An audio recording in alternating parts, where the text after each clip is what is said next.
Who would have thought 70 years ago that the Jewish people would have a country to call their own? Only those who read Ezekiel chapter 37. That is what the prophet wrote 2,700 years ago. The hand of the Lord was on me and set me in the middle of a valley. It was full of bones. Then he said to me, "These bones are the people of Israel, my people. I will take the Israelites out of the nations where they have gone. I will gather them from all around and bring them back into their own land. I will make them one nation in the land on the mountains of Israel." Word by word, the prophecy made by Ezekiel came true. In 1947, the nation of Israel was born after the horror of the Holocaust, symbolized by the Valley of Bones.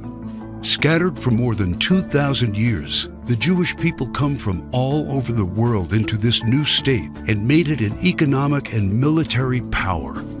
Yet, it was not whole. Israel needed Jerusalem to become its rightful capital again, and that only happened with the support of President Trump. However, to the north of Israel, other biblical prophecies have come true.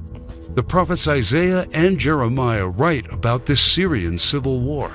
This is what the prophet Isaiah says: "Damascus will no longer be a city, but will become a heap of ruins." And these are the words of Jeremiah: "Damascus has become feeble. She has turned to flee, and panic has gripped her.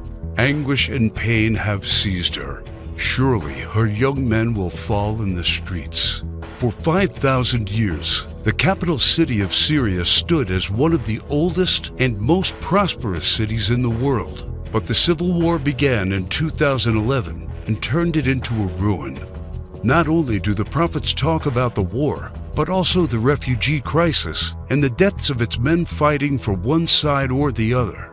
The army of Syrian dictator Bashar al-Assad has been fighting the rebels backed by the United States, Israel, Turkey, Jordan, and Saudi Arabia, and ISIS terrorists. In 2015, Bashar al-Assad was at the brink of total defeat. Yet exactly at that time, another biblical prophecy was fulfilled. Ezekiel 38 tells of Russia coming to the border of Israel. "The word of the Lord came to me. Son of man, set your face against Gog of the land of Magog. I will turn you around, put hooks in your jaws, and bring you out with your army.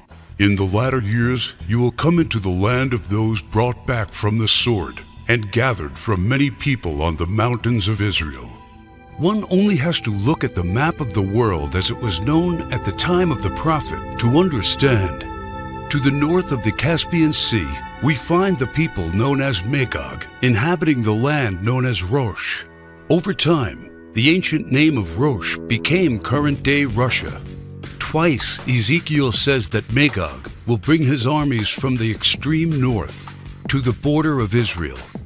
None other than President Ronald Reagan, a devout Christian, said many times he truly believed Russia to be Magog according to Ezekiel. What about the word Gog? Bible scholars agree that the word Gog is not an actual name but a title. He is the ruler of the land of Magog, like a king or a czar. Ezekiel clearly says that Russia will come to the mountains of Israel in the latter years. This happened in September 2015 and never before. For the first time in history, the Russian Army, Navy, and Air Force became involved in a war in the Middle East. According to Ezekiel, Magog's armies has several allies: Persia, Cush, and Gomer and Togarmah. Iran has been known as Persia for much of its history during the time of the prophets and beyond.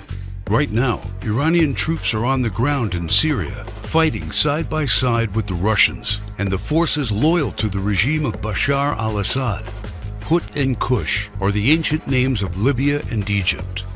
Egypt and Libya both suffered civil wars, and the new leadership is very friendly to the Russians. But the greatest surprise is the land known to Ezekiel as Gomer and Togarmah.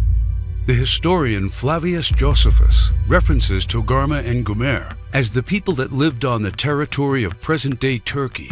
In fact, Turkish history books identify these tribes as living on their land at the time of the prophets. 3 years ago, Turkey was a strong NATO ally, but everything changed after the failed coup attempt in 2016. Now, Turkey has become increasingly hostile to NATO and the United States. It forced NATO to remove forces from its bases. It's buying weapons from Russia. It fully condemned the idea of Jerusalem becoming the capital of Israel. And in fact, right now, the Turkish army is in Syria, fighting to defeat the enemies of the Syrian dictator. The End Times Alliance, prophesied in the first verses of Ezekiel chapter 38, has already been formed. Never in the history of mankind has there been an alliance between Russia, Iran, and Turkey. Now, one final prophecy needs to be fulfilled before the start of World War III. We saw how Jeremiah predicted the destruction of Damascus in chapter 49, but there is one more thing he wrote about that has not happened yet. And I will kindle a fire in the wall of Damascus, and it shall consume the palaces of Ben-Hadad. Ben-Hadad is not an actual person, but a title. Just do one simple search online, and you will discover that Ben-Hadad is the ruler of Aram Damascus. While it is clear that Bashar al-Assad is the current ruler of Damascus, Aram is a region in Syria now known as Aleppo. The city of Aleppo was just recently recaptured by the regime of Syrian President Bashar al-Assad with the help of Iran and Russia. And Jeremiah says that soon his palace will be burning. How does this happen? Look no further than the headlines of recent months, and you see time and time again Israel calling for the assassination of the Syrian dictator. Isaiah also writes about the end of Syria's dictator. The fortified city will disappear from Ephraim, and royal power from Damascus. This is the spark that ignites World War III. Ezekiel chapter 38 states that 2/3 of Israel will be destroyed in this coming war, and those left in the Holy Lands will face grief and pain and hardship.